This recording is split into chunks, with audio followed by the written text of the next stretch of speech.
आप बोलोगे ना तो मैं कह रहा हूँ कि लोग अपनी जान लगा देंगे आपकी हेल्प करने के लिए, आपको सेटअप करने के लिए।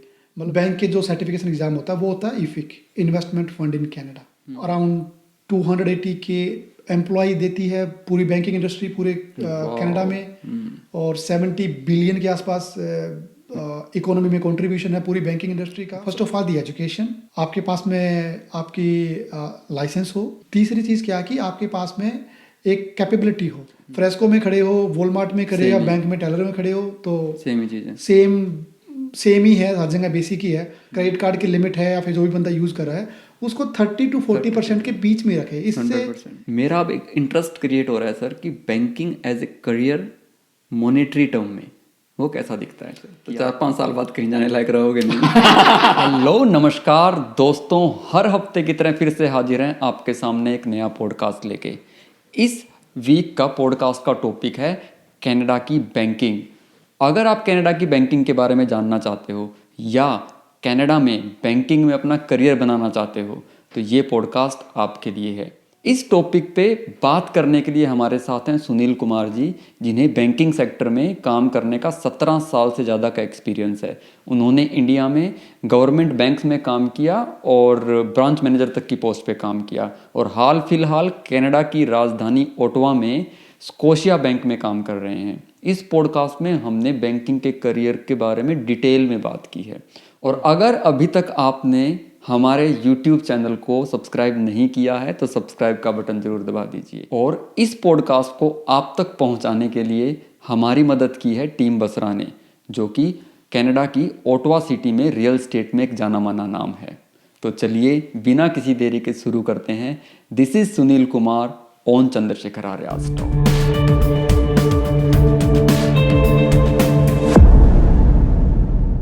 सुनील जी नमस्कार। नमस्कार Chandra ji, thank you so much. कैसे हो सर? मैं बढ़िया सर, आपसे मिलके और अच्छी। Thank you so much sir. आपकी सर एनर्जी कुछ अलग ही लेवल की है। आमतौर पे क्या होता है कि स्टार्टिंग थोड़ी सी लो होती है गेस्ट के साथ एंड 2-3 मिनट के बाद गेस्ट फ्लो में आ जाते हैं। आप पहले सेकंड से फ्लो में हो sir. Thank you so much sir podcast का हिस्सा बनने के लिए, यहाँ तक आने के लिए ड्राइव करके, क्योंकि मैं वीकेंड पे ही मोस्टली गेस्ट को तंग करता हूँ। तो तहे दिल से शुक्रिया सर मेरे इस पॉडकास्ट का हिस्सा बनने के लिए, और आपका बहुत बहुत स्वागत हमारी पॉडकास्ट सीरीज़ में sir. Thank you Chandra ji inviting me for your podcast. I know you are doing a very good job. बहुत अच्छा कर रहे हो आप। आप पूरी कम्युनिटी को मैसेज दे के डिफरेंट फील्ड की जो आपकी वीडियोज़ आती है, I really appreciate that because information is the next I would say key for all these immigrant or students to look forward in this country। जी बिल्कुल बिल्कुल, वही एक मोटिव है सर कि आपकी मेरी लाइफ में से कुछ ऐसी चीज़ें निकल जाए कि अगर एक बंदे ने भी की भी लाइफ चेंज हो गई तो आई गेस मेरा पॉडकास्ट बनाने का जो मोटिव है वो पूरा हो जाएगा सर। बिल्कुल सर मैं क्विकली अपने पॉडकास्ट के फ्लो को स्टार्ट करता हूँ। मोस्टली मेरे पॉडकास्ट जितने भी अगर आपने देखे होंगे ना सर, वो लाइफ जर्नी के ऊपर रहते हैं, बट ये वाला पॉडकास्ट का फ्लो थोड़ा अलग रहने वाला है कि इसको मैं इन्फॉर्मेटिव बनाने वाला हूँ पूरा का पूरा। जैसे कि आपसे पहले भी बात हुई थी कि हम ऐसा करेंगे, बट फिर भी हम इंफॉर्मेटिव सेशन को शुरू करने से पहले मैं क्विकली टच बेस करूँगा कि आपकी प्रोफेशनल लाइफ के बारे में कि भाई आप कौन सी इंडस्ट्री में काम करते हो, आपको कितना टाइम हुआ, आपने कैसे स्टार्ट किया और आपका क्या इंटरेस्ट था, और आपको यहाँ कनाडा में आए अपने करियर में कितना टाइम हो गया। Thank you so much Chandra ji first of all inviting me here. I am very excited to be here with you. Thank you. मेरा नाम सुनील कुमार है और मुझे 17 साल का एक्सपीरियंस है बैंकिंग इंडस्ट्री का। 12 साल में इंडिया में काम किया मैंने IDBI बैंक में, industrial development bank of India. Okay. और कौन से एरिया में थे सर इंडिया में? इंडिया में मैं 2008 से लेकर 19 तक में था। ओके। 99 तक के आसपास था। कहाँ रहते थे इंडिया में? बेसिकली IDBI में उस टाइम पे जब हमने काम किया उस time IDBI was a government bank. Okay. तो वहाँ पे ट्रांसफ़र का रहता है आपका कि हर 3 साल में ट्रांसफ़र आपका हो जाएगा। You had to the bank will change your location। Okay। It's the transferable job। So मैंने जो जर्नी स्टार्ट की थी मैंने वो की थी जोधपुर राजस्थान से। मैंने जब MBA किया मेरा master in business administration KU campus से, आई जस्ट लव इट। तो वो मेरी लाइफ का सबसे बेहतरीन पल थे मेरी लाइफ के। कॉलेज के सबके होते लेकिन मेरा भी वो MBA का जो टाइम था। तो आपने करियर यानी पहली जॉब अपनी जोधपुर से की? हाँ, तो हमारे कैंपस MBA में तो होता ही है कि आप कैंपस की प्लेसमेंट अगर हो गई है तो अच्छी बात है, अदरवाइज तो फिर कोई मैटर नहीं करता, ये आपने IIM से MBA किया है या कहीं से भी किया तो कोई फर्क नहीं पड़ता। तो दैट्स इंटरेस्टिंग सर, जोधपुर मेरा ससुराल है सर। अच्छा। जी जी, इसीलिए अरे! मैं इंटरेस्टेड था इस सिटी के नाम पे। मैंने कहा रुको रुको रुको, पहले मेरे को मेरा प्रमोशन करने दो, जोधपुर मेरा ससुराल है। नहीं, जोधपुर, आई जस्ट लव जोधपुर। जोधपुर ने मुझे बहुत कुछ दिया है, मतलब मेरी पहली जॉब, पहली पोस्टिंग, पहली आई वुड से मैरिज मेरी वहाँ पे हुई। आपकी जोधपुर में? जोधपुर मैरिज नहीं, मतलब मैं जब जोधपुर में था तब मेरी मैरिज हुई। ठीक है, ठीक। तो मेरा बड़ा लगाव है जोधपुर से, और आज भी मैं लोगों से बात करता हूँ तो वो हमारी ब्रांच थी उसमें चौपासनी रोड पे ना। जी जी जी, चौपासनी रोड पे ही है मेरा IDBI ससुराल। पे, हाँ। ओह माय गॉड, आप जब जाओगे तो माँ भवानी दाल बाटी वाला है, उसके हाँ, जस्ट अपोजिट वाह। IDBI की ब्रांच थी। मैं वहाँ पे रहा हूँ 2008 से लेके 10 तक, 8 9 10 यस। तो I was selected as a assistant manager. Nice. तो काफ़ी अच्छा रहा। तो वहाँ पे मैं 3 साल रहा, उसके बाद फिर दिल्ली ट्रांसफ़र हुआ, फिर 3 साल दिल्ली में रहे, फिर जालंधर रहा हूँ 3 साल, और फिर उसके बाद फिर पंचकुला में रहा हूँ। तो बेसिकली क्या होता है कि आप जैसे आप प्रमोशन होती है तो आपका ट्रांसफ़र इज मैंडेटरी। प्रमोशन भी एक क्राइटेरिया है, दूसरा आपका कितना टाइम हो गया उस ब्रांच में। अगर आपका 3 साल हो गया, जनरली 3-4 साल में वो ट्रांसफ़र कर देते हैं। तो एक तो ये रीज़न था कि भाई आप सेटल नहीं हो पाते हो इंडिया की बैंकिंग इंडस्ट्री में, स्पेसिफिकली इन PSUs। गवर्नमेंट में आप हर, कभी बॉम्बे हो, कभी दिल्ली हो, कभी कहीं हो, बच्चे कहीं पैदा हो रहे। मेरा जैसे बेटी है वो जलंधर, बेटा जलंधर में बोर्न है, बेटा दिल्ली का बोर्न है, और 100% पूरा सर। मतलब वो कई बार ना दोस्त लोग बैठे होते हैं ना, हम कहते भी होते थे कि जो बैंकिंग है ना, आज के दिन पे दूसरा आर्मी खड़ी हो रखी है। जैसे आर्मी का करियर होता है ना कि आप इधर जा रहे हो उधर जा रहे हो, वैसे बैंकिंग का पूरे देश में घुमा देते हैं अगर सेंट्रल बैंक है, अगर आप यस। बैचलर है तो अच्छी बात है, बैचलर तो बस ठीक है भाई, फ्री के अपना बैंक आपको दे रहा है, ट्रांसफर के पूरे ट्रांसपोर्ट तक ही दे रहा है, आपके पूरे सारा खर्चा बैंक देता है, और तो ये अच्छी बात भी है। बट थोड़ा सा एक टाइम के बाद थोड़ा लगता है कि नहीं। ओके ओके, तो आगे आप इससे बढ़ो सर इस बात पे।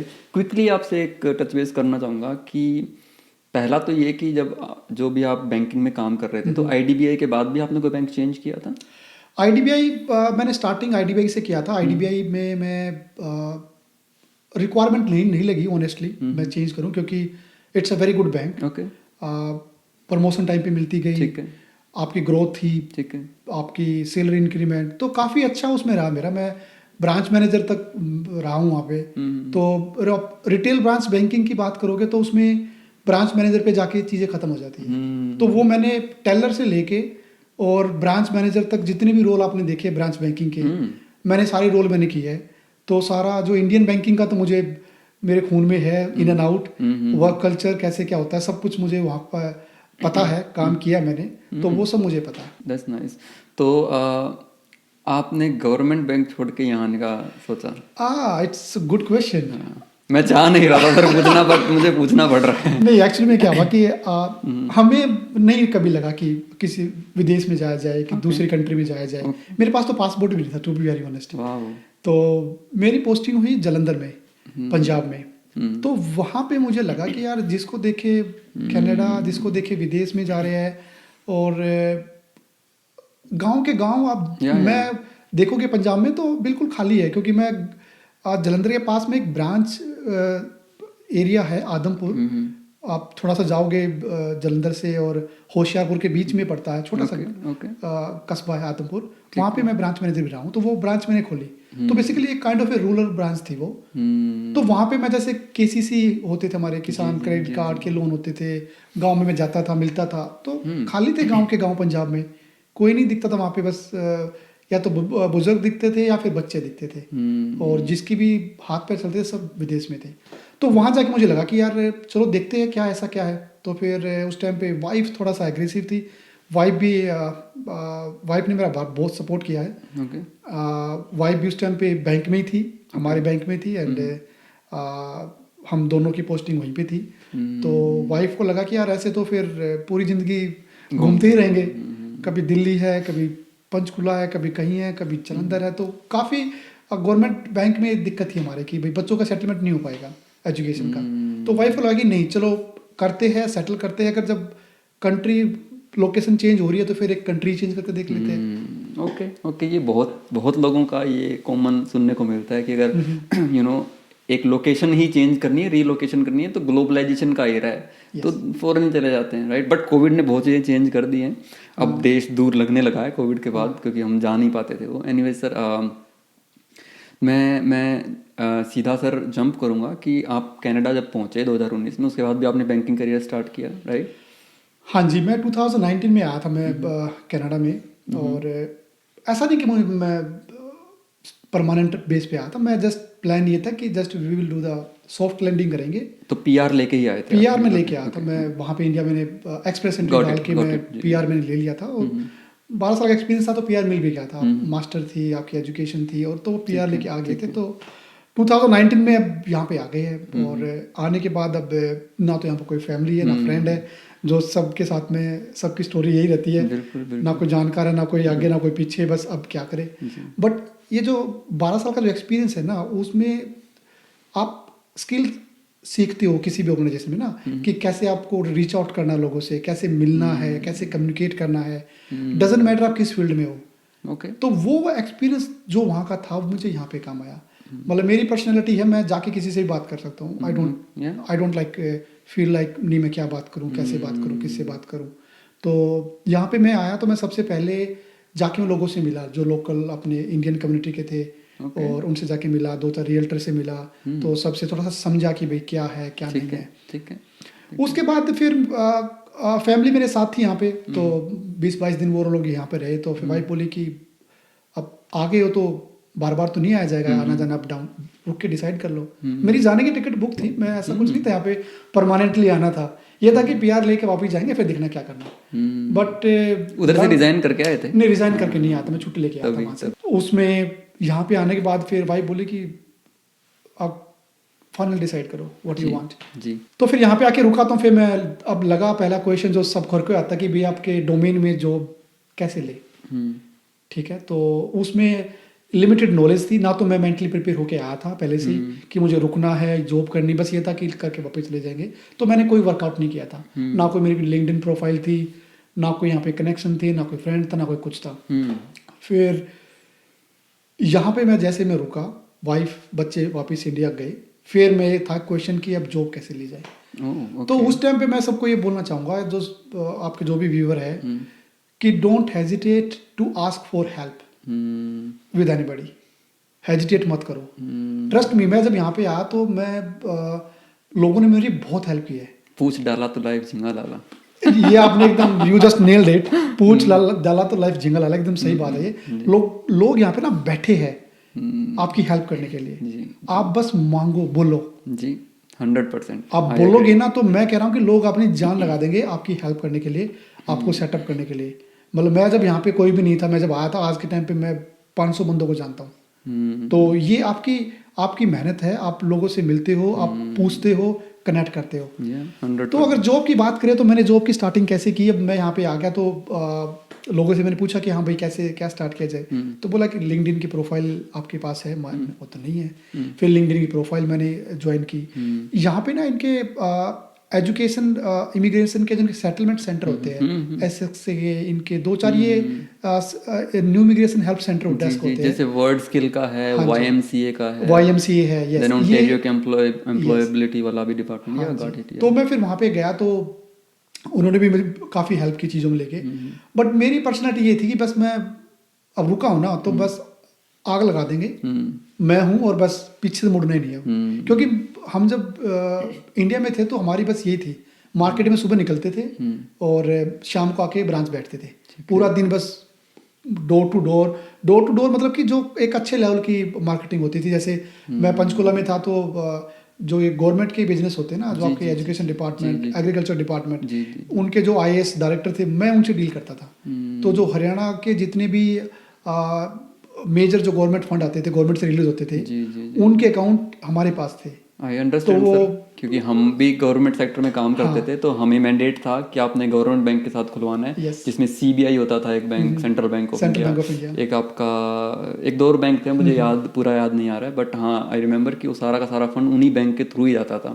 हाँ जी। और आपने भी डील किया होगा जरूर, जो मिनिस्ट्री ऑफ एंटरप्रेन्योरशिप और skill development and skill development. उसका पैसा आता था, प्रधानमंत्री कौशल विकास योजना का, और बहुत सारे ऐसे डिपार्टमेंट्स थे, उन सबको हम ग्राउंड लेवल पे इम्प्लीमेंट करते थे इंडिया में। उनका 2019 में ऑफिस खुला था, आपका पंचकुला में नया ऑफिस खुला था स्किल डेवलपमेंट वो का, HSDM एकदम का था। Brand new. वो हरियाणा स्किल डेवलपमेंट मिशन का था, Yes. HSDM। तो वहाँ पे भी मेरे काफी वो थे कनेक्शन, वो सब चीजें, मतलब आप नाम बोलिए हरियाणा के किसी भी गवर्नमेंट डिपार्टमेंट का, आईएएस का बंदे का, डिपार्टमेंट का, अकाउंटेंट का, तो वहाँ पे हर लेयर पे हमारी मतलब लाइजनिंग रहती थी जी। फंड आ रहे हैं तो हमें पता होता था कि भाई किस डिपार्टमेंट में फंड आ रहे हैं, कैसे लेके आए। तो एनीवेज, तो वो सब चीजें थी वहाँ से जो सीखी थी हमने। तो वो जो एक्सपीरियंस था ना कि हाँ भाई जाके अब किसी से बात करना, वो स्किल मेरे यहाँ पे बड़ी काम आई है। फिर मैं यहाँ पे मैं एकदम बेफिक्रा था, मुझे चाहे कोई किसी भी उसका कंट्री का बंदा है या फिर किसी अपना इंडियन है, मुझे बात करने में कोई हेजिटेट नहीं है।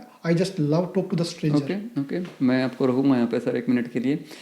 आपकी पहली जॉब यहाँ कनाडा में जो बैंक में थी, वो एज ए क्या थी सर? हाँ, यहाँ पे देखो, अगर आप बात करो ना कि भाई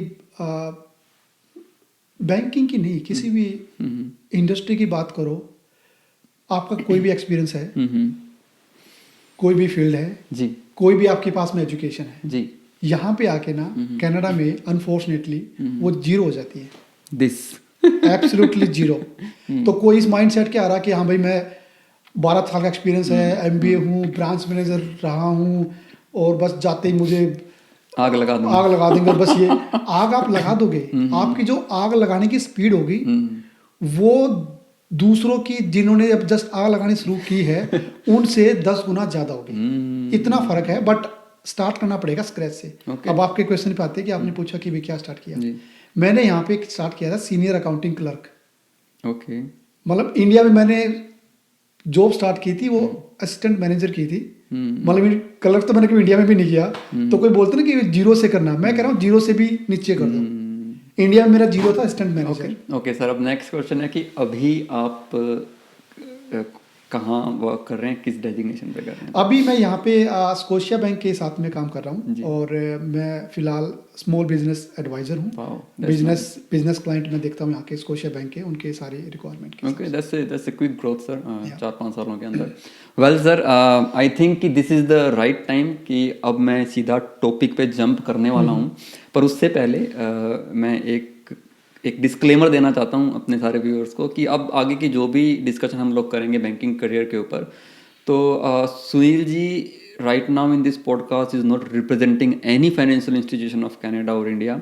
किसी भी बैंक या किसी नॉन बैंकिंग फाइनेंशियल किसी भी ऑर्गेनाइजेशन को रिप्रेजेंट नहीं कर रहे हैं। ये अपनी पर्सनल लाइफ एक्सपीरियंसेस जो उन्होंने अभी सीखे हैं, अपनी लर्निंग्स के बेस के ऊपर जो इन्फॉर्मेशन है वो हम कोशिश करेंगे ज़्यादा से ज़्यादा आप तक पहुंचा पाएँ। ठीक कहा सर? बिल्कुल सर, परफेक्ट, थैंक यू। तो सर स्टार्ट सीधा यहाँ से करेंगे कि सबसे पहले तो मुझे ये बताओ सर कि banking career right now Canada में कैसा दिख रहा है? क्यों पूछ रहा हूँ मैं ये क्वेश्चन, क्योंकि हर जगह एक त्राहीमाम मची हुई है करियर को लेके, जॉब्स की ओपनिंग्स को लेके। लोगों को लगता है कि जॉब्स नहीं है and everything, but to be very frank, जब भी मैं गूगल आउट करने की कोशिश करता हूँ तो हर सेक्टर में मुझे अभी भी जॉब्स नज़र आती हैं। मैंने अप्लाई नहीं किया तो मुझे रियल सिनेरियो नहीं पता है। तो मैं आपसे बैंकिंग के बारे में जानना चाहूँगा कि इंडस्ट्री ओवरऑल कनाडा के अंदर कैसी दिखती है, कितनी लुक्रेटिव इंडस्ट्री है, क्या लॉन्ग टाइम करियर इसके बन सकते हैं? नहीं, ये बहुत अच्छा आपने सवाल पूछा है, क्योंकि अगर as this point of time की बात करो आप, क्योंकि पूरी बैंकिंग इंडस्ट्री थोड़ी सी स्ट्रेस है, थोड़ी सी डाउन है, because of the mortgage pricing, all these things. ठीक है, थोड़े से बैंकों के फाइनेंशियल्स भी हिले हुए हैं। ठीक है, और उसका इम्पैक्ट ये है कि हर कोई बैंक कॉस्ट कटिंग कर रहा है अनफॉर्चुनेटली। बहुत सारे बैंकों ने अपनी ब्रांचें भी वाइंड अप कर दी है हर मोस्टली लोकेशंस पे। ठीक है, और ब्रांचें क्लोज हुई है तो अनफॉर्चुनेटली ले ऑफ किया गया स्टाफ का। तो ये बिजनेस कम होने की वजह से हुआ बैंक का? बिजनेस कम होने की वजह से नहीं हुआ है, ये डिजिटलाइजेशन का रोल है, ये एक्चुअल में इकोनॉमिक की सर्कमस्टांस की वजह से हुआ है। क्योंकि जब रेट ऑफ इंटरेस्ट डाउन थी तो बहुत सारी बिजनेस एक्टिविटी बढ़ गई एकदम से, और तो फिर लोगों को हायरिंग किया गया, सब चीज़ की गई। अब जैसे स्ट्रेस लेवल भी आप देखो बैंकों पे ज़्यादा है उनके बैलेंस शीट पे। मोस्टली जो बैंकों के जो बैलेंस शीट है is not like that much good at is use to be 2 year 3 year before. आज के टाइम पे थोड़ी सी हर कोई थोड़ा सा स्ट्रेस आ रखा है बैंकों के बैलेंस शीट पे। मैं कोई बैंक के टॉप लेवल पे मैं नहीं हूँ, मुझे जैसे मेरे को फील होता है जो रूट लेवल पे, जैसे इट मेक सेंस 100%, जो रूट लेवल की ब्रांच है, क्योंकि अब बैंकों को तो छोड़ दो, जो छोटी छोटी क्रेडिट यूनियंस है उनकी भी ब्रांचें बंद हुई है। तो थोड़ा सा ये टाइम फ्रेम है। अगर आप वैसे एज ए जनरल बात करो कैनेडियन बैंकिंग की, तो काफ़ी मैच्योर इंडस्ट्री है। पूरे कनाडा में आई थिंक 5600 के आसपास ब्रांचें है। अराउंड 280 के एम्प्लॉय देती है पूरी बैंकिंग इंडस्ट्री पूरे कनाडा में, और 70 बिलियन के आसपास इकोनॉमी में कंट्रीब्यूशन है पूरी बैंकिंग इंडस्ट्री का। It's a huge industry. और 100 इयर्स पुरानी ब्रांच बैंकें है कनाडा में और अभी भी चल रही है। टोटल आप बात करो तो 38 बैंकिंग कंपनीज है, top banks, credit company, unions और फाइनेंशियल कंपनी छोटी छोटी मिला के 38 है। तो it's a very good opportunity for a person who wants to enter into the banking. But अगर इस कंडीशन की बात करें तो it's not that good, but is term as overall that's a good industry to start your career. Okay, that make sense. अगर हम इसका total market capital देखें इंडस्ट्री का, इट्स अ ह्यूज अमाउंट जो आपने भी मेंशन किया, तो I definitely I am sure कि अपॉर्चुनिटीज़ तो डेफिनेटली हैं। हो सकता है कि कंपटीशन भी उस हिसाब से थोड़ा टाइट हो जाता होगा। इसी कड़ी में ना सर एक बहुत इंपॉर्टेंट क्वेश्चन हो जाता है, क्योंकि कोई भी न्यू कमर जब आता है ना उसने ये तो डिसाइड कर लिया कि मेरे को बैंकिंग में जाना है, बट मुझे लगता है कि सबसे पहले उसको ये डिसाइड करना जरूरी है कि किस ब्रांच में घुसना। Branch in the sense not the banking branch, कि क्या करियर, क्या सब कैटेगरी उसकी होनी चाहिए कि बैंकिंग के अंडर भी, कि कहाँ जाना चाहिए उसको, मॉर्गेज में, रिटेल बैंकिंग में, या एडवाइजिंग के अंदर, वहाँ इंश्योरेंस के अंदर, कहाँ कौन सी कैटेगरी के अंदर। तो आप बताइए जरा थोड़ा सा कि बैंकिंग सेक्टर के अंदर कौन कौन सी कैटेगरीज के अंदर जॉब अपॉर्चुनिटीज़ हैं, ब्रांचेज कौन कौन सी हैं करियर बनाने की। नहीं, आपका बहुत अच्छा क्वेश्चन है, क्योंकि अगर आप बैंक की बात करें तो हमें लगता है कि भाई ये ब्रांच बैंकिंग में गए बैंक खत्म हो गया, ऐसा नहीं है। ब्रांच बैंकिंग इंडस्ट्री की एक ब्रांच है। वैसे ही बैंक की बहुत सारी ब्रांचेज होती है, डिपार्टमेंट्स होते हैं जहाँ पे बैंक काम करता है। वो डिपेंड करता है कि आपका इंटरेस्ट एरिया क्या है। मोस्टली जो वर्कफोर्स है रिटेल ब्रांच बैंकिंग में रहती है, नो डाउट। लोग जनरली बैंक इन्हीं में कैरियर चूज करते हैं। रोकूंगा सर 1 मिनट, रिटेल बैंकिंग क्या होती है, थोड़ा उसके बारे में बताइए सर। देखो, रिटेल बैंकिंग एक डिपार्टमेंट रहता है बैंक का। रिटेल बैंकिंग होता है आपकी जहाँ पे आप पर्सनल बैंकर हो, आप जहाँ पे कस्टमर फेसिंग है, जहाँ पे आप कस्टमर को डील करते हैं। रिटेल मतलब कि आपके 1-on-1 क्लाइंट, जहाँ पर टिक साइज कम होता है। ठीक है। और आपने बड़ा अच्छा क्वेश्चन पूछा, ये जैसे आपने पूछा था कि कैसे कनाडा का है, तो मैं कुछ फैक्ट यहाँ पे रखूंगा उसमें। कनाडा में जो एडल्ट कैनेडियन है 99% they have their bank account, so it is a huge number. 99% adult Canadian they have their bank account. It means banking हर घर में है। 99%। तो ये जो है ना, हम बात करते हैं 99%, तो ये सारी रिटेल बैंकिंग है। ब्रांच में आ जाओगे तो रिटेल बैंकिंग है। रिटेल बैंकिंग में भी कई सारे डिपार्टमेंट होते हैं। आप बात करो, जैसे आप जाओगे तो कस्टमर सर्विस रिप्रेजेंटेटिव आते हैं, टेलर्स जॉब के जाके आपको डील करते हैं। एक आपकी बात आती है आपकी एडवाइजिंग लाइन में, जो आपके बिजनेस एडवाइजर होते हैं या फाइनेंशियल एडवाइजर बोलते हैं या बैंकिंग एडवाइजर बोल देते हैं कई बारी। तो उसमें ये डिफरेंट डिपार्टमेंट होते हैं। और उसके बाद फिर आपका इन्वेस्टमेंट बैंकिंग आ जाती है, जिसमें आप बैंक के इन्वेस्टमेंट के डिपार्टमेंट में होता है। फिर आपका एक वेल्थ डिपार्टमेंट आता है बैंक का, जो सिर्फ इन्वेस्टमेंट में डील करता है, heavy investment for your clients. ठीक है। उसके बाद आपके एक HR भी आता है, जो ह्यूमन रिसोर्स के पूरी चीज़ों को मेंटेन करता है, आपके सारी सब चीज़ें देखता है। क्योंकि जो लोग MBA HR में करते हैं या फिर यहाँ पे के कुछ HR का सर्टिफिकेशन करते हैं, तो retail branch banking is not for them. तो उनको फिर टारगेट करना चाहिए HR के प्रोफाइल को ही। IT की बात करते हैं, बैंक में IT है, हर चीज़ में IT है। तो IT एक अलग डिपार्टमेंट है, जो हर उसके बैंक के जो प्रोडक्ट है सॉफ्टवेयर उनको डेवलप करता है, उनकी मेंटेनेंस करता है, और जो उनकी प्रॉपर अप एंड डाउन और जो भी एडिटिंग करता है वो सब आईटी डिपार्टमेंट करता है। तो बैंकिंग बहुत वास्ट है। कमर्शियल बैंकिंग आ जाता है आपका, एग्रीकल्चर बैंकिंग आ जाता है आपका, यहाँ पर भी अलग से एग्रीकल्चर बैंकिंग का चलता है। देखो यहाँ पे क्या कि एग्रीकल्चर इतना ज़्यादा आई वुड से पॉपुलर नहीं है। आपको मतलब मैं अपने स्पेसिफिक बैंक की बात करूँगा। एग्रीकल्चर एज ए कनाडा है, कुछ प्रोविंस में है, कुछ प्रोविंस में नहीं है, कहीं पे होता ही नहीं एग्रीकल्चर। तो एग्रीकल्चर इतना वो नहीं है, क्योंकि एग्रीकल्चर के लिए बंदे चाहिए, बंदे जो एग्रीकल्चर में काम करे। इसलिए आप देखोगे कि बहुत सारे प्रोविंस ने स्पेसिफिकली एग्रीकल्चर स्ट्रीम निकाली हुई है करने के लिए, उन चीज़ों के लिए। तो उसके हिसाब से टीम है एग्रीकल्चर, जितना यहाँ पे डिमांड है उसके हिसाब से टीम भी है। तो वहाँ पे आप बात करो कैरियर स्टार्टअप की, तो हो सकता है कि वहाँ पे डिमांड कम है तो अपॉर्चुनिटी भी कम है। तो हो सकता है कि एक ऐसा बोल सकते हैं कि एग्रीकल्चर बैंकिंग को टारगेट करके शायद कोई बैंकिंग करियर बनाना ना चाहे, इतना छोटा सेगमेंट है, राइट?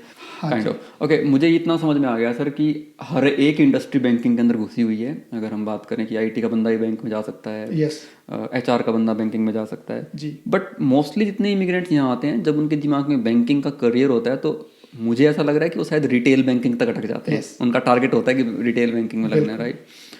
तो रिटेल बैंकिंग से शुरू करके बाकी डिपार्टमेंट में घुसा जा सकता है। ये आपने बहुत अच्छा क्वेश्चन पूछा, क्योंकि जो रिटेल बैंकिंग है ना, ब्रांचें हैं, वो पूरे कनाडा में फैली हुई है। मैं जैसे 2 साल जीटीएम रहा हूँ, मैं मिसिसागा में रहा हूँ 2 साल। मैं कॉर्पोरेट में काम करता था बैंक के। तो वहाँ पे सारे डिपार्टमेंट थे, जिसको हम बोलते हैं बैक एंड की job, it's not the retail branch. तो वहाँ पे मैंने 2 साल काम किया है। ठीक है। तो वो डिपेंड करता है कि आपका स्पेशलाइजेशन किस चीज़ में है, कौन सी आपकी लोकेशन है। क्योंकि आप बात करोगे कि किसी छोटी लोकेशन पे जाके आप कनाडा में आके बोलोगे कि मैं एचआर में जाऊंगा, तो एचआर का तो वहाँ पर डिपार्टमेंट नहीं है भाई। तो आपका फर्स्ट ऑफ ऑल ये चेक करना कि आपका डोमेन क्या है, किस में आपका इंटरेस्ट है, और वो इंटरेस्ट के हिसाब से जॉब किस सिटी में है। जीटीए में आप नाम बोलिए, ट्रेजरी से लेके, एचआर से लेके, आईटी से लेके, रिटेल ब्रांच बैंकिंग से लेके, कमर्शियल बैंकिंग, एग्री के हेड, प्रोसेसिंग सेंटर, आप सीपी यूनिट, मतलब आप टोरंटो तो itself is a financial hub for Canada. तो आपको सिटी भी पिक करनी है कि आपका, अगर आप रिटेल बैंकिंग की बात करोगे तो यस, पूरे कनाडा में कहीं पे भी आप जाओ, हर जगह ब्रांचें हैं। ब्रांचों में जाके अपना आप स्टार्ट कर सकते हो और कैरियर स्टार्ट कर सकते हो। Okay, that's good. थोड़ा सा टर्न देता हूँ सर टॉक को। मुझे लगता है कि जो एक्सपीरियंस्ड बैंकर्स आते हैं ना, वो तो फिर भी जैसे तैसे करके अपना रास्ता ढूंढ लेते हैं, यहाँ के माथा मार के थोड़ा बहुत जैसे भी करके। मेरा ज़्यादा इंटरेस्ट है कि जो करियर को स्टार्ट करना चाहता है बैंकिंग के अंदर, नया बंदा जो है, राइट, चाहे वो नया नया इमिग्रेंट आया है या यहाँ से स्टडी करके पास आउट हुआ है, तो उस डायरेक्शन में अगर हम बात करते हैं तो डेफिनेटली मेरे ख्याल से कुछ कोर्सेज होंगे, कुछ सर्टिफिकेशंस होंगी, या कुछ टाइप की लाइसेंसिंग होंगी, आई डोंट नो कि क्या बोलेंगे उनको। तो एजुकेशन है ऐसी जो स्पेसिफिकली आदमी अगर कर ले, 6 महीने, साल भर, 2 साल लगा ले, तो उसको बैंकिंग में घुसना आसान हो सकता है। देखो यहाँ पे बैंकिंग बहुत आसान है एंटर करना। ओके। वो इसलिए आसान है क्योंकि आपको अपना पहले तो डिसाइड करना है कि आपको बैंकिंग में जाना है, किस डिपार्टमेंट में जाना है। ठीक है। और हर सेक्टर के, हर डिपार्टमेंट के सर्टिफिकेशन है। ओके। अगर आप बात करो, मैं बेसिकली रिटेल ब्रांच बैंकिंग में भी काफ़ी एक्सपीरियंस रहा मेरा। तो रिटेल ब्रांच बैंकिंग में अगर कोई बंदा एंटर करने की सोच रहा है, तो आप बैंक के जो सर्टिफिकेशन एग्जाम होता है वो होता है IFIC, investment fund in Canada, या CSC। ओके। तो ये कुछ सर्टिफिकेट है जो थोड़े से ही ज़्यादा महंगे भी नहीं है। 400 के आसपास में आपका investment fund in Canada certificate है। एक आपका CSC है। CSC थोड़ा सा एक आई वुड से थोड़ा सा एक्सपेंसिव है, और थोड़ा सा वो उसकी जो अपॉर्चुनिटी है जॉब की वो खुल जाती है। तो अगर आप बात करो सर्टिफिकेशन की कि कौन सा सर्टिफिकेट मेरे लिए सही है just to get into the banking, तो मैं बोलूँगा भाई इफिक कर लो, IFIC investment fund in Canada. उससे करने के बाद आप बैंकिंग में एंट्री कर सकते हो। क्या जॉब मिलेगी इसको करने से? उसको जॉब करने के बाद हम बोलते हैं स्टार्टिंग में बैंकिंग एडवाइजर, कईयों पे फाइनेंशियल एडवाइजर बोल देते हैं, कई बैंकों में फाइनेंशियल सर्विस रिप्रेजेंटेटिव बोल देते हैं, कईयों में पर्सनल बैंकर बोल देते हैं। ये कोर्स मैंडेटोरी नहीं है, लेकिन कर लोगे तो इजी हो जाएगा जाना, is it? Yes, it is mandatory. Is it? Okay. It is mandatory. Why it is mandatory? Because Canada की एक अच्छी बात पता क्या है, आप जब तक आपके पास में लाइसेंस नहीं है ना, you can not talk. You have first of all the education, आपके पास में आपकी लाइसेंस हो। तीसरी चीज़ क्या है कि आपके पास में एक कैपेबिलिटी हो। आप स्किल बहुत ज़रूरी है, आप ऐसे नहीं कुछ भी कर सकते हो। तो जब आप बैंकिंग एडवाइज़र के लिए रोल के लिए जाओगे, तो बैंकिंग एडवाइज़र है क्या? बेसिकली बैंकिंग एडवाइज़र है कि आप अपॉइंटमेंट बुक करते हो, ब्रांच में जाते हो, आप अपने डे टू डे के काम करते हो। डे टू डे काम मतलब कि टेलर को छोड़ के आपके इन्वेस्टमेंट के अकाउंट खोलने हैं, TFSA, RRSP, मॉर्गेज की बात करनी है। अब जो इन्वेस्टमेंट की बात करेगा तो वो इन्वेस्टमेंट में म्यूचुअल फंड भी is a part of investment. तो आप म्यूचुअल फंड और इन्वेस्टमेंट की बात नहीं कर सकते until you have the mutual fund license. Okay, make sense. तो जो आपने टेलर वर्ड यूज किया, टेलर बिना किसी कोर्स के एंटर कर सकता है? बिल्कुल। टेलर बेसिकली क्या है कि समझो टेलर को, कई बार क्या है ना, जैसे मैं स्टार्टिंग में आया, मैंने बहुत गलती की यहाँ पे। I was just applying for the teller, मुझे लगा कि इंडिया का टेलर तो वो सेम रहेगा। यहाँ पे जो टेलर की जो प्रोफाइल है ना, ये मोस्टली पार्ट टाइम रहती है। और ये जो होती है, ये बेसिकली प्रेफर करते हैं स्टूडेंट्स को जो बैंकिंग फाइनेंस में अपना स्टडी कर रहे हैं, जिनके पास में कुछ टाइम है स्टडी के अलावा बैंकिंग में काम करने का। तो टेलर किसके पास फुल टाइम है, अवेलेबल है फुल टाइम, तो मैं रिकमेंड नहीं करूँगा कि वो जाके टेलर अप्लाई करे राइट अवे, क्योंकि टेलर में एक तो फुल टाइम आपकी आवर नहीं होते काम करने के। दूसरी चीज़ क्या है कि आपका ग्रोथ के हिसाब से भी, प्लस उसके अलावा क्या है कि आपको टाइम पूरा नहीं मिल पाएगा, क्योंकि एंड ऑफ द डे फिर आपको दूसरी जॉब पकड़नी पड़ेगी और फिर 2-3 जॉब, फिर वो मैसअप हो जाती है चीज़ें। तो मैं एडवाइस करूँगा कि वो एक इफिक का सर्टिफिकेट करके आप डायरेक्ट जाओ बैंकिंग एडवाइजर में, जो एक मैं मानता हूँ कि बैंकिंग में एक स्टार्टिंग पॉइंट है एंटर करने के लिए। ठीक है। तो वो ये इफिक का कोर्स करके बंदा इन्वेस्टमेंट बैंकिंग के अकाउंट खोलेगा, कुछ ऐसा रहेगा? ये इफिक बेसिकली होता है इन्वेस्टमेंट फंड इन कनाडा, जो आपके म्यूचुअल फंड्स वगैरह होते हैं, उसके लिए फिर आपका लाइसेंस रजिस्टर्ड हो जाता है। बैंक में आप जाओगे, अपना वो सर्टिफिकेट दोगे तो बैंक आपको एनरोल कर देगा। ठीक है, ठीक है, ठीक है। तो उसके बाद फिर आप म्यूचुअल फंड आप एडवाइस कर सकते हो क्लाइंटों के TFSA अकाउंट, RESP अकाउंट, जो भी उनके RRSP अकाउंट है, जो भी उनके इन्वेस्टमेंट अकाउंट, उनमें आप एडवाइस कर सकते हो। ये समझ गया सर मैं कि इन्वेस्टमेंट की तरफ जाना है तो ये इफिक का कोर्स करके बंदा जा सकता है। जी। सेकंड सर मुझे ये बताइए कि जैसे एक डिपार्टमेंट हो गया मॉर्गेज, तो मॉर्गेज वाले डिपार्टमेंट में घुसने के लिए भी कोई सर्टिफिकेशन करनी जरूरी है या वैसे भी जा सकता है आदमी? देखिए, अगर बात करो तो मॉर्गेज में मैं बैंकिंग एडवाइजर, फाइनेंशियल एडवाइजर में रहा हूँ। ओके। उसमें कोई सर्टिफिकेशन की जरूरत नहीं पड़ती। ठीक है। क्योंकि आप जब बैंक में जाते हो तो बैंक में आप बैंकिंग एडवाइजर, फाइनेंशियल एडवाइजर रहते हो, तो आप मॉर्गेज भी करते हो। ठीक है। फाइनेंशियल एडवाइजर मैं रहा हूँ तो मैं मॉर्गेज भी करता था। ठीक है। ठीक है, मॉर्गेज में आपके सारे मॉर्गेज आ गए। आपके मॉर्गेज की आपकी नया मॉर्गेज है या फिर इक्विटी टेकआउट है, मॉर्गेज का रिस्ट्रक्चर करना है, रीफाइनेंस करना है, तो वो मॉर्गेज के लिए कोई सर्टिफिकेट नहीं चाहिए बैंक में काम करने के लिए। ठीक है। एक अच्छा करियर हो सकता है मॉर्गेज में? बिल्कुल। मैंने बहुत सारे, मैं देखा हूँ लोगों को जो ब्रांच मैनेजर रहे हैं 12-15 साल तक, और फिर वो होम फाइनेंशियल एडवाइज़र या फिर मॉर्गेज स्पेशलिस्ट या फिर जो उस रोल में गए हैं जो फुल टाइम मॉर्गेज पे करते हैं। अभी थोड़ी सी मार्केट आपको पता, थोड़ी सी is not that favourable for the mortgage freelancing work, but overall लोग जाते हैं, मॉर्गेज सीखते हैं बैंक से, ब्रांच बैंकिंग में जाके अपना काम और फिर अपना काम फ्रीलांसिंग की तरह वो कर सकते हैं। हाँ, जितने भी लगभग अच्छे मॉर्गेज एजेंट्स या फिर मिलेंगे आपको, पुराने मॉर्गेज एजेंट, नॉट आइल से अच्छे बुरे, आइल से पुराने जितने भी हैं, उन सब ने किसी न किसी बैंक के साथ रह के काम किया है। And then after few years they had their own course mortgage agent का, और उन्होंने अपना काम स्टार्ट कर दिया। That makes sense sir. तो हमने जैसे इन्वेस्टमेंट फंड्स वाले सेक्टर की बात कर ली, हमने मॉर्गेज की बात करी कि वहाँ जरूरत नहीं है।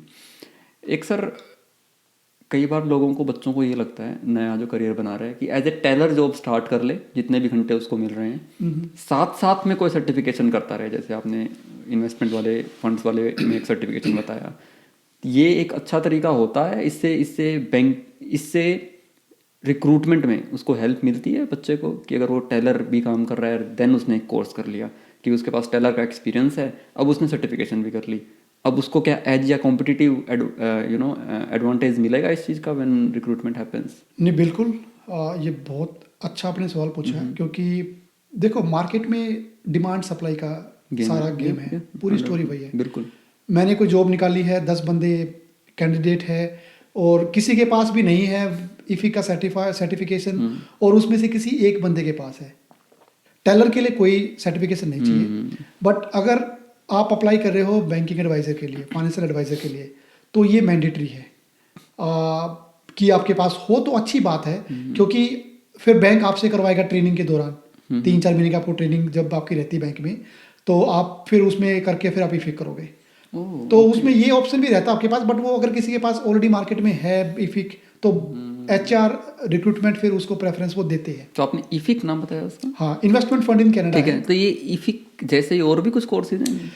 ये देखो इफिक से क्या होता है कि एक बैंक में एंट्री मिल जाती है, क्योंकि एक एंट्री कोर्स, उसके बाद आप जाओगे तो बैंक के कोर्स कभी खत्म नहीं होंगे, नेवर एंडिंग गेम है। उसके बाद आप जैसे जैसे, क्योंकि यहाँ पे एक अच्छी बात पता क्या है, यहाँ पे आप ऐसा नहीं कि आपने कुछ कोर्स किया तो बस आप ब्रांच मैनेजर तक बन जाओगे, ऐसा और ऐसा नहीं है। यहाँ पे आपको आपकी नॉलेज है ना, वो कंटिन्यूसली इंक्रीज करनी पड़ेगी आपको। आपको अपनी आपकी नॉलेज पे काम करना पड़ेगा, आपकी एजुकेशन पे। और एजुकेशन में बात करें दूसरे कोर्सेज की, तो एक्सपेंसिव है। तो मैं बोलूँगा कि कहीं बैंक में एंटर करके बैंक के खर्चे पे करे वो, क्योंकि आप अगर इंडिविजुअली करोगे तो फिर काफ़ी एक्सपेंसिव पड़ जाएगा आपका। क्योंकि मैंने जब कोर्स किए थे तो RFRA के कोर्स है, आपके PFP की है, ठीक है, CIFP के कोर्स है, आपके CFA के कोर्स है। तो ये बहुत सारे कोर्सेज होते हैं जो आपके अगेन डिपेंड करता है किस इंडस्ट्री में आप जा रहे हो, किस आपके लाइन में जा रहे हो। अगर कोई बोले कि मैं इन्वेस्टमेंट मुझे अच्छा लग रहा है, मेरे पता लगा क्या काम करके मुझे बैंकिंग एडवाइजर में कि मुझे मेरा इंटरेस्ट इन्वेस्टमेंट में ज़्यादा है, तो फिर आप वहाँ से अपने डायरेक्शन को चेंज कर सकते हो एंटर करने के बाद। तो मुझे तो ऐसा लग रहा है सर कि ये जो एडवाइस है, सजेशन है, ये दोनों पे इम्प्लीमेंट हो रहा है। ऐसे लोग जो बैंकिंग से रिलेट नहीं करते हैं, एक्सपीरियंस नहीं है, नया करियर स्टार्ट करना चाहते हैं, वो भी इस कोर्स को करके एंटर कर सकते हैं। और ऐसे लोग जिनके पास इंडिया में बैंकिंग करियर है, उनको भी आते ये कोर्स कर लेना चाहिए, छोटा सा सर्टिफिकेशन, जिससे एंट्री मिलनी आसान हो जाएगी, राइट? इसकी एलिजिबिलिटी क्या है सर इस कोर्स की? कोई एलिजिबिलिटी नहीं है कोर्स की। कोर्स की एलिजिबिलिटी कुछ नहीं है। आप सिंपल उनकी जो CSI है, कनाडा सिक्योरिटी इंस्टीट्यूट, बेसिकली जो कोर्स आप वहाँ पे जाके अपना ID क्रिएट कर सकते हो। उनके बहुत सारे कोर्सेज होते हैं। तो ये कुछ डेजिग्नेटेड इंस्टीट्यूट है जो अप्रूव्ड है कनाडा में, जो आप जहाँ पे जाके आप अपने सर्टिफिकेशन, अपनी नॉलेज है, आप कर सकते हो। और ऑनलाइन हो जाता है? हाँ, ये ऑनलाइन रहता है आपका। कितने टाइम का कोर्स है सर? आप डिपेंड करता है कौन सा कोर्स। अगर आप सिंपल एक एंट्री की बात करो तो उसमें भी आपके 3 कोर्स आते हैं। CSE का कोर्स आता है। ये आपने बड़ा सा क्वेश्चन पूछा, क्योंकि मैं जब यहाँ पे आया तो कई सारे सिमिलर एंट्री कोर्स थे। किसी की फीस 250 थी, किसी की 450 थी, किसी की 1500 थी। और तो ये समझ में नहीं आता था कि कौन सा कोर्स किया जाए, क्या किया जाए। अब बात करो CSE, कैनेडियन सिक्योरिटी इंस्टीट्यूट का जो कोर्स है CSE का, वो बेसिकली आपका काम आता है अगर आप जाओ वेल्थ मैनेजमेंट में। ओके। आप जाओ वेल्थ मैनेजमेंट में तो वो आपके डोर ओपन कर देता है वेल्थ मैनेजमेंट के लिए। अगर आप जाओ रिटेल बैंकिंग में, तो मैं नहीं एडवाइस करूंगा कि आप इतना कॉस्टली कोर्स करो और जिसकी इक्विवेलेंसी आपकी एट पार विद इफिक हो, ठीक है ना। तो आप नीचे लेवल से लेके आप एंटर कर लो बैंकिंग में, और उसके बाद में आप बैंक के खर्चे पे, या बैंक पे करता है, आपकी जो प्रमोशन ड्यू होती है या आपकी जो भी टाइमली आपकी जो सैलरी इंक्रीज होती है, वो आपके इन सर्टिफिकेशन पे होती है। तो एक तो आपकी काम की परफॉर्मेंस रहती है, दूसरा आपके होते हैं आपके सर्टिफिकेशन। अगर आपने काम अच्छा किया है, सब कुछ ठीक है, बट आपने ये सर्टिफिकेशन नहीं किया, तो वो आपकी प्रमोशन। जैसे आपने इफिक का कोर्स बताया, वो कितने टाइम का कोर्स है? देखो टाइम, मैंने जब यहाँ पे आया तो मैंने हम ये इंडिया में काम किया हुआ था, तो पर्सन टू पर्सन है। मैं जब यहाँ पे आया तो मेरे पास टाइम था, तो वीक को 10 डेज में मैंने लगा के वो इफिक मैंने कर दिया था। तो ऐसा कुछ नहीं है, आपके ऊपर डिपेंड है। आप कोई मिनिमम नंबर ऑफ आवर्स ऐसा कुछ नहीं है? ऐसा कुछ नहीं है। आप आपके ऊपर आई थिंक बात करोगे तो उसके आई थिंक 450 के आसपास में पेजेस की बुक है वो। तो उसमें आपके ऊपर डिपेंड करता है। मेरा MBA मैंने किया हुआ, BCom मैंने किया हुआ, तो मेरे लिए कोई मुश्किल नहीं था। इंडिया में भी जैसे हमने म्यूचुअल फंड किए हुए थे, तो वो सिमिलर सा कॉन्सेप्ट था। पढ़ाई में कोई डिफरेंस नहीं है। तो इंडिया में बैठे बैठे भी कर सकता है आदमी इस कोर्स को? It's a very good question. India में देखो बैठ के पॉसिबल नहीं है, क्योंकि आ, कई मैं पीछे देख रहा था जो सीएससी का कोर्स है, कई लोग इंडिया में बैठ के करने की प्लान कर रहे थे, but due to the geographical change and reason and क्योंकि यहाँ पे उनको यहाँ पे कोई एड्रेस प्रूफ चाहिए को लोकल वो सब चीज़ों के लिए, क्योंकि वो सर्टिफिकेट भेजते हैं बाद में उन सब चीज़ों के लिए। तो आप बुक ले लो, ऑनलाइन अवेलेबल है, पीडीएफ की बुक आप कर लो। जैसे यहाँ पे लैंड करो as a student, as a PR और न्यू इमिग्रेंट, आने के बाद वो कर लो और आपका उसमें हो जाता है। कोई भी कर सकता है, चाहे स्टूडेंट वीज़ा पे हो, वर्क परमिट।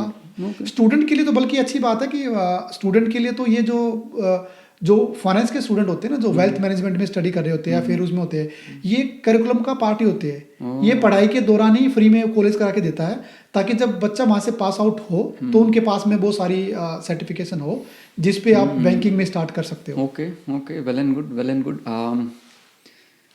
बहुत सारी ऐसी टर्म्स थी सर जो मेरे तो ऊपर से भी जा रही थी, बट मेरे को आज नॉलेज मिली उनके बारे में। बहुत सारे सर्टिफिकेशंस हैं, दैट इज़ गुड। थोड़ा सा शिफ्ट करते हैं टॉक को। एक हिंट मिल गया है हमको कि जो न्यू कमर भी है या एक्सपीरियंस पर्सन भी है तो शायद इस कन्वर्सेशन से उठा सकता है एक दो कोर्स, इसको गूगल आउट करके उसकी इन्फॉर्मेशन निकाल के उसको सेटअप कर सकता है। मेरा अब एक इंटरेस्ट क्रिएट हो रहा है सर कि banking as a career monetary term में वो कैसा दिखता है कि आदमी जब स्टार्ट करता है। क्योंकि इंडिया में मोस्टली क्या होता है कि बैंकिंग जॉब को ना पहले, अभी तो नहीं, एक रिलैक्सेशन उस पर मानते थे कि घर बैठे क्योंकि अच्छे ग्रेड पे होती थी सब कुछ, खासकर गवर्नमेंट बैंकिंग के अंदर तो, राइट। तो बड़ी रिलैक्सिंग जॉब और अच्छी मनी, इजी मनी, ये माना जाता था। आई एम डैम श्योर कि यहाँ वैसा तो नहीं है कि इजी मनी है, क्योंकि काम तो देखो करना पड़ता है। आज के दिन इंडिया में भी चेंज हो गया है, बट ओवरऑल अगर आप आइडिया दे पाओ कि आप जब एज ए फ्रेशर नए एंटर कर रहे हो तो कितना का आप कमा सकते हो उससे, और जब आप एक्सपीरियंसड हो जाते हो तो कहाँ तक जा सकते हो, कुछ आइडिया दे पाओ तो। देखो, फाइनेंशियल एस्पेक्ट बहुत ज़रूरी है किसी भी इंडस्ट्री का, किसी भी जॉब का, क्योंकि सभी को फाइनेंस चाहिए सर्वाइव करने के लिए। आपने सही कहा कि इंडिया में जो बैंकिंग जॉब थी वो एक अच्छे लेवल की और ठीक ठाक पेड, हाईली पेड तो नहीं बट अबो एवरेज में बोलूँगा, अबो एवरेज पेड इंडिया में जॉब थी वो। और इंडिया में जैसे 12 साल काम मैंने किया है, तो ब्रांच मैनेजर की ठीक ठाक वहाँ पे थी, और वो दूसरे बेनिफिट होते थे, तो अच्छी खासी वहाँ पे रहती है। बात करते कनाडा की। कनाडा में देखो क्या कि मैं नहीं बोलूँगा कि भाई बहुत ज़्यादा लुक्रेटिव कोई इंडस्ट्री है, और इंडिया में थोड़ा सा अबो एवरेज इंडस्ट्री आती है बैंकिंग, पैसे के मामले में और बेनिफिट्स के मामले में। यहाँ पे क्या कि मुझे कोई लगता ही नहीं कि कोई ऐसी इंडस्ट्री है जो बहुत ज़्यादा हाई है, आईटी को या फिर स्पेशल स्किल को छोड़ के या फिर डॉक्टर्स को छोड़ के। दूसरी इंडस्ट्री फिर जाओगे तो वो एक एवरेज में ही आ जाती है। ठीक है, तो यहाँ पे अब बैंकिंग की बात करो, टेलर की, तो यहाँ पे टेलर्स आप देखोगे स्टूडेंट्स वगैरह रख लेते हैं, तो वो स्किल नहीं चाहिए ऐसी। तो मिनिमम वेज, हाँ, मिनिमम वेज। मैं जब यहाँ पे स्टार्ट किया तो मैंने मिनिमम वेज पे किया। ओके, यहाँ पे मिनिमम वेज पे स्टार्ट किया मैंने, क्योंकि एंट्री करना बहुत ज़रूरी था बैंकिंग में। अदरवाइज फिर कहीं और काम करो, फिर वापस 5-6 महीने के बाद आओ तो फिर कोई फ़ायदा नहीं बनता उनका। ओके, तो जो ये टेलर वाली जॉब है, ये मैं मान के चल रहा हूँ कि मिनिमम वेज के अराउंड या उससे थोड़ा बहुत अप आप स्टार्ट कर सकते हो, जो कि $16-17 के आसपास रहती होगी, काइंड ऑफ। इज इट बराबर? हाँ, देखो, जो कस्टमर सर्विस रिप्रेजेंटेटिव है या फिर टेलर है, जो आपके ब्रांच में रिप्रेजेंट करते हैं पूरी उसको ब्रांच को, तो उसमें क्या होता है कि बेसिक पे रहती है, डिपेंड करता है बैंक टू बैंक कितना आपका एक्सपीरियंस हो गया है। उसमें भी सीनियर कस्टमर सर्विस रिप्रेजेंटेटिव होते हैं, जस्ट स्टूडेंट भी होते हैं, तो उसमें आपकी बेसिक ही रहती है, कोई बहुत ज़्यादा उसमें पे नहीं रहती कि आपकी भाई बहुत ज़्यादा लुक्रेटिव होगी वो है। ठीक है, तो इसमें आप फ्रेस्को में खड़े हो, वॉलमार्ट में खड़े या बैंक में टेलर में खड़े हो, तो सेम ही चीज़ है, सेम ही है, हर जगह बेसिक ही है। तो ऐसा कुछ नहीं है कि भी आप बैंक में आप ज़्यादा कमा रहे हो, ऐसा कुछ नहीं है स्टार्टिंग के रोल में। और आगे के रोलों में भी आप जैसे जाते हो बैंकिंग एडवाइज़र में, फाइनेंशियल एडवाइज़र में, सीनियर फाइनेंशियल एडवाइज़र में, असिस्टेंट मैनेजर में या फिर ब्रांच मैनेजर में। तो ब्रांच मैनेजर मतलब कि ठीक है 8-7 साल का एक्सपीरियंस, 10 साल का एक्सपीरियंस में मिल जाता है ऑन एन एवरेज। तो 10 साल का एक्सपीरियंस आप कहीं पे भी किसी भी इंडस्ट्री में लगाते हो तो ठीक है, मतलब ऑन एन एवरेज सेम वो रहता है आपकी ना मॉनेटरी बेनिफिट आपने जो बोला, तो बहुत ज़्यादा लुक्रेटिव नहीं है यहाँ पे।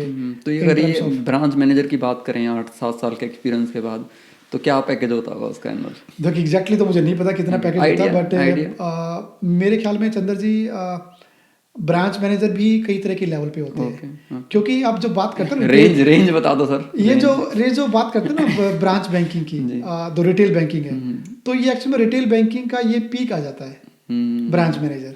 ओके, ठीक है ना। तो ब्रांच मैनेजर क्या है कि कोई जस्ट ब्रांच मैनेजर बना है वो, कि जिसको 10 साल का ब्रांच मैनेजर एक्सपीरियंस है वो, तो उसमें आप लगा के चलो 100K से लेके 150 160 200 तक, मतलब डिपेंड करता है कितना है।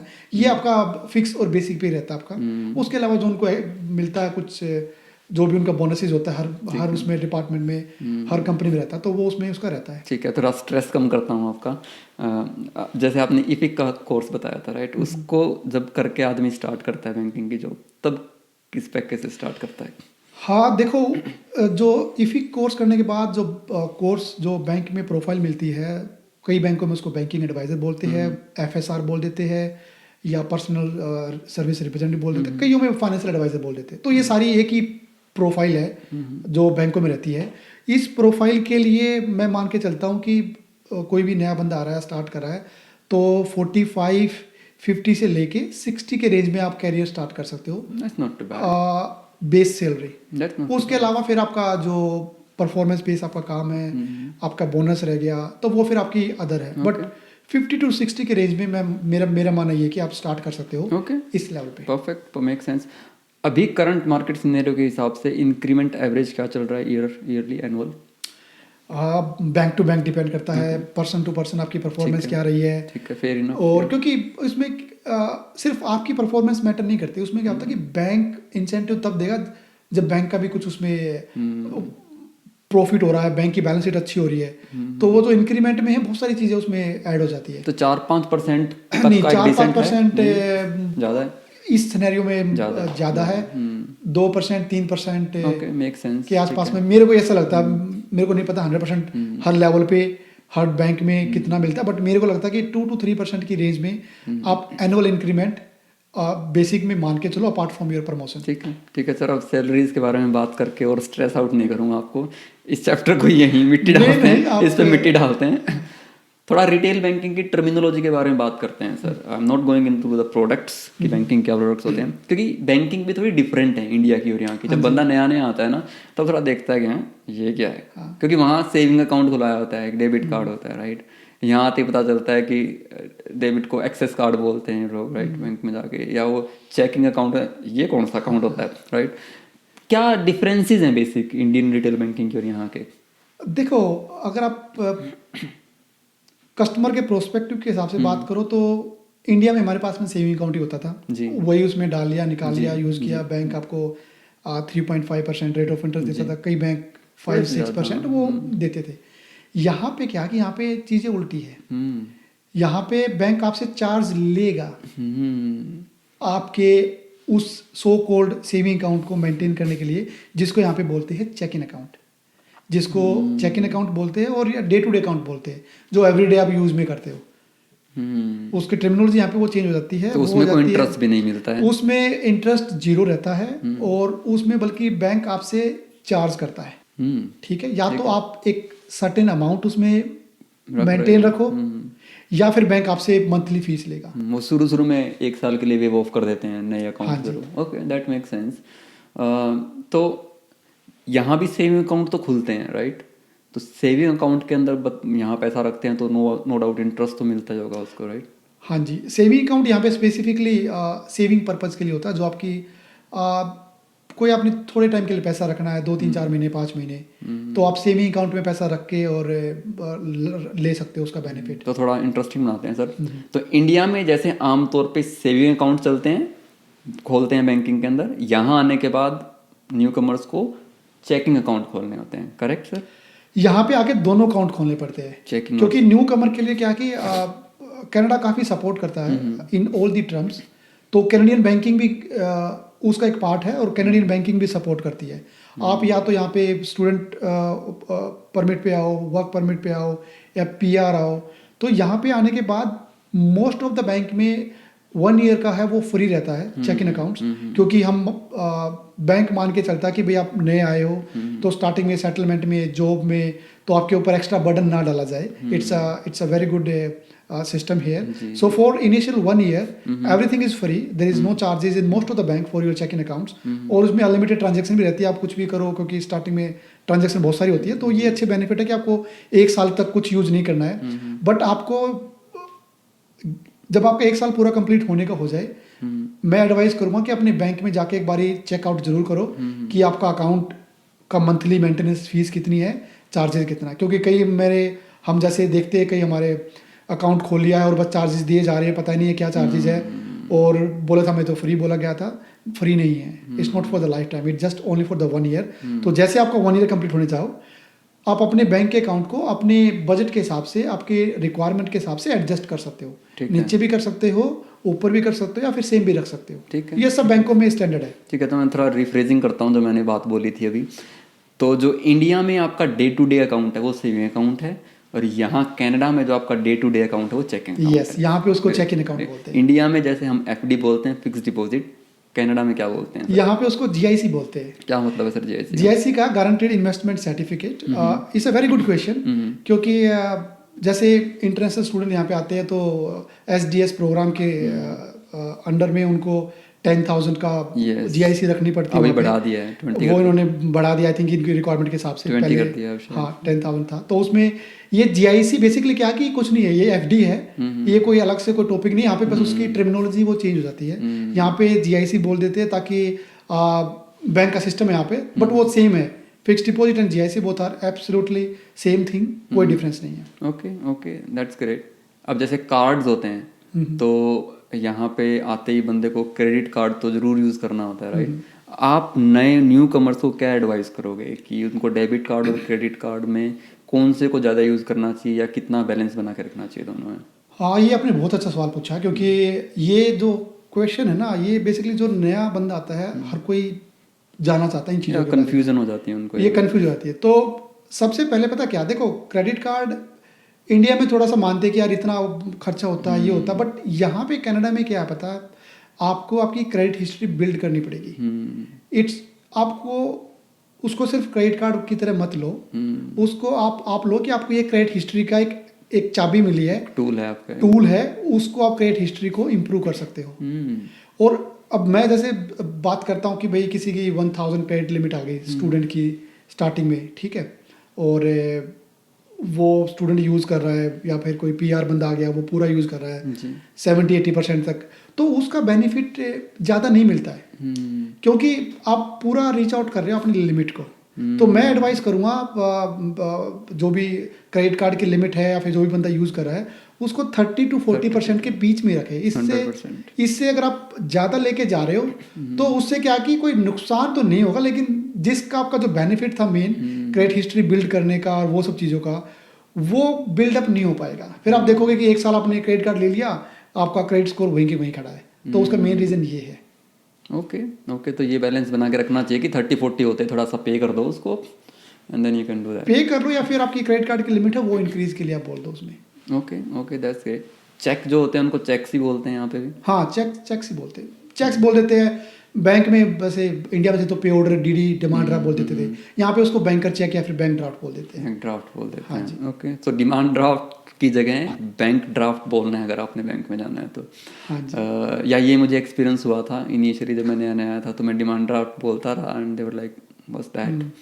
तो मैंने कहा draft, then they said bank draft. I said yes, that's the thing, you got it. तो ये छोटी छोटी टर्मिनोलॉजी कन्फ्यूजन है. कुछ और ऐसी टर्मिनोलॉजी याद है आपको सर जो वहाँ और यहाँ डिफरेंट है? अब देखो क्या होता है कि आप जब बैंक में एंटर करते हो ना, तो बहुत सारी टर्मिनोलॉजी है जो सेम चीज़ है, बट यहाँ पे थोड़ा सा क्या होता है कि उसको डिफरेंट तरीके से बोलते हैं. जैसे मैं यहाँ पे आया तो मैं भी अपनी वही इंडिया की कि हमारा भाई कासा क्या, करंट अकाउंट, सेविंग अकाउंट क्या, हम शॉर्ट में बोलते थे, डिपॉजिट्स क्या है.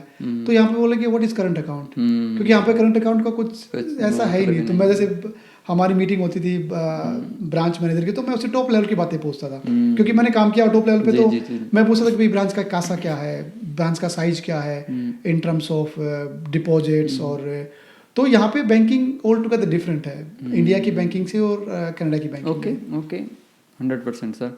हमें तकरीबन बहुत टाइम हो गया है सर बात करते हुए, तो मैं पॉडकास्ट को अंत की तरफ लेके जाऊंगा सर। बहुत अच्छी इन्फॉर्मेशन हमें अब तक मिली है सारी की सारी।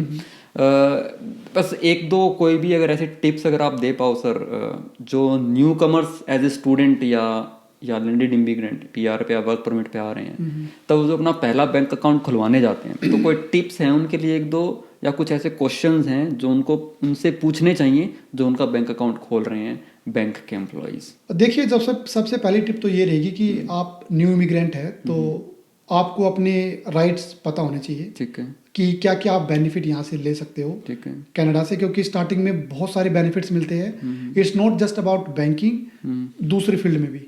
तो बैंकिंग में क्या है कि बैंकिंग में आप चेक करो, बैंकों में start their program, newcomer program, कोई दूसरे बैंक में कोई दूसरे प्रोग्राम बोल देंगे, आप उस प्रोग्राम के बारे में बात करो। ओके। आप ये मत बोलो मैं कनाडा में आया हूँ और मुझे अकाउंट खोलना, तो वो आपका नॉर्मल चेक इन अकाउंट खोल के और निकाल देंगे, और आपको उनका बेनिफिट नहीं मिल पाएगा जो बैंक एक न्यू इमिग्रेंट को दे रहा है।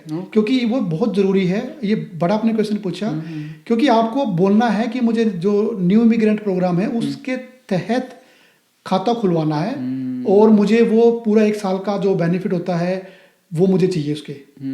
अगर आप ये नहीं बोलोगे, सिंपल आप वर्क परमिट लेके चले गए और किसी में भी वो करके चले गए, तो हो सकता कि भाई आदमी नॉर्मल अकाउंट खोल दे और आपको आपके जो दूसरे बेनिफिट है उनसे आप वंचित उनसे आप हो जाओ। तो ये चीज़ें हैं। और लास्ट में मैं इतना ही बोलूँगा कि बैंकिंग के लिए ना is not for like all these people. जैसे आपने बोला था कि क्या कैरियर है, सेट स्किल है बैंकिंग की ना, किस डिपार्टमेंट में आपको जाना है। मैं सबसे पहले ये बैंकिंग ही नहीं है, पहली बात आपको लाइफ का पता होना चाहिए कि आपका लाइफ का एम क्या है, आपको इंटरेस्ट किस एरिया में है। क्योंकि पैसा तो देखो यहाँ पे हर इंडस्ट्री में है, हर सेक्टर में है, हर जॉब में है। तो रिटेल बैंकिंग में भी है, no doubt, but retail banking के अलग चैलेंजेस है, अलग उसके प्रोन्स हैं, कौन्स है as normal to other industry. Okay, make sense. एक डायरेक्ट क्वेश्चन पूछ लूँ सर? बिल्कुल सर, पूछिए। सर, आपने हाई करियर ऑप्ट किया हुआ है बैंकिंग के अंदर, इंडिया के अंदर। आपको यहाँ तकरीबन 4-5 साल हुए हैं यहाँ पे आए को, आपने यहाँ भी करियर बनाया बैंकिंग के अंदर। आज इस मोमेंट पे यहाँ के बैंकिंग करियर से सेटिस्फाइड हो? हाँ, देखो, सेटिस्फैक्शन तो लाइफ में कभी नहीं मिलेगा। आप किसी भी इंडिया में देखो, क्या था कि इंडिया में जहाँ से आप चले थे और अब जहाँ पहुँचे हो, ऐसा लगता है कि गलत डिसीजन था वो, या अब कहीं ऐसे आ गए हो कि इतनी डिसेंट डिसीजन था? ओके था। देखो, यहाँ पे बैंकिंग काफ़ी स्मूथ है। ओके। यहाँ का वर्क कल्चर काफ़ी अच्छा है। HR की पॉलिसीज, आपको आइडेंटिटी, इंडिविजुअल रिस्पेक्ट करते हैं वो। ठीक है। तो इंडिया में क्या था कि इंडिया का देखो अलग इंडिया का बैंकिंग यहाँ से कंपेयर नहीं कर सकते। इंडिया की 1.4 बिलियन पॉपुलेशन और यहाँ के हिसाब से जितने यहाँ पे पूरे कनाडा की वर्क फोर्स है 280 के, उतनी तो हमारी सिर्फ स्टेट बैंक ऑफ इंडिया की वर्क फोर्स होगी। I understand. तो यहाँ का जो बैंकिंग कैरियर है काफ़ी सिस्टमेटिक है। आप अपॉइंटमेंट बुक करके जाते हो, बंदा आपसे मिलता है, पूरा टाइम देता है। ऐसा नहीं कि आप दिन में, इंडिया में जैसे भीड़ लगी पड़ी है, लोग आ रहे हैं जा रहे हैं, ऐसा नहीं है। आपका प्रॉपर स्पेस है, कैबिन है, आप अच्छे से प्राइवेसी देते हो, बात करते हो, तो समवट स्मूथ भी लगता है। बट कई बार लगता है कि जो इंडिया का कल्चर था कि निकले कॉल पे और थड़ी पे बैठ के चाय पी रहे और खा रहे पी रहे, वो सब चीजें। ऑफिस बॉय आपके पास हाँ, चाय लेके आ रहा है। एक और डिफरेंस और है कि इंडिया का जो वर्क कल्चर था बैंकिंग का, वो आउटबाउंड था। आउटबाउंड मतलब कि आपको ब्रांच के बाहर जाना पड़ेगा आपके बिजनेस के लिए, वही बिजनेस काउंट होगा। यहाँ पे अपोजिट है, अंदर वाला भी काउंट होता है। यहाँ पे सिर्फ 100% अंदर ही है। 100%। Okay. You are not allowed to go to the client address, कि आपको भी क्लाइंट आपके पास बुक करके आएगा और आपके पास करके आएगा। तो इसलिए ये काफ़ी डिफरेंस है यहाँ पे इन चीज़ों में। सही है सर। ये था सर आज का पॉडकास्ट। आपको कैसा लगा सर? नहीं, मैं I am really happy Chandra ji, आपने इनवाइट किया मुझे।